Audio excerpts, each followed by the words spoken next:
ধ্বংস করে আরেকটা সংসার বাঁধা যায়, কিন্তু সুখী হওয়া যায় না।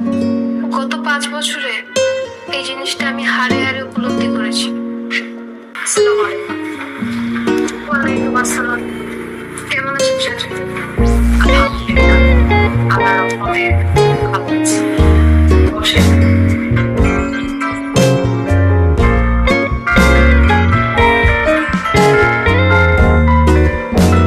আজ রাতে আমার ফ্লাইট, বাইরে চলে যাচ্ছি, হয়তো আর কখনো আসা হবে না।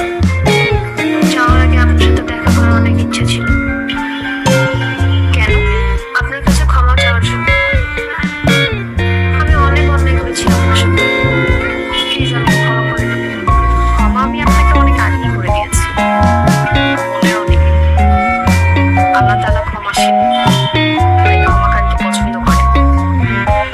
2 দিনের এই দুনিয়াতে এত ন্যায় অন্যায় ধরে রেখেই খাইলাম, মনে অনেক শান্তি পেলাম।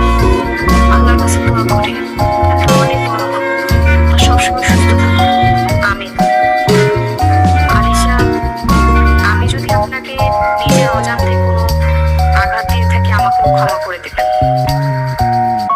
আল্লাহ আপনাকে নেক হায়াত দান করুক, সব সময় সুস্থ রাখুক, ভালো রাখুক। আপনি আমাকেও ক্ষমা করে দিন, কারণ আমি আপনাকে অনেক কষ্ট দিয়েছি, অনেক অন্যায় করেছি, অনেক অবহেলাও করেছি। আপনি যদি আমাকে ক্ষমা না করেন, হয়তো আল্লাহ আমাকে ক্ষমা করেন। আপনাকে ক্ষমা করলাম, আপনিও আমাকে ক্ষমা করে দিবেন। আমার প্রতি আপনার কোনো দোষ নেই, নাই, তারপরে আল্লাহর রাস্তায় ক্ষমা করে দিন। হ্যাঁ, তুমি আমাদের দায়িত্ব নিবা। কেন না?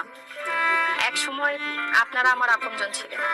আমি সব সময় আল্লাহর কাছে চেয়েছি আমি যেন আপনাদের সেবা যত্ন করার সুযোগ পাই। আপনারা আমার বাসায় গেলে আমার সেই মনের ইচ্ছাটা পূরণ হবে।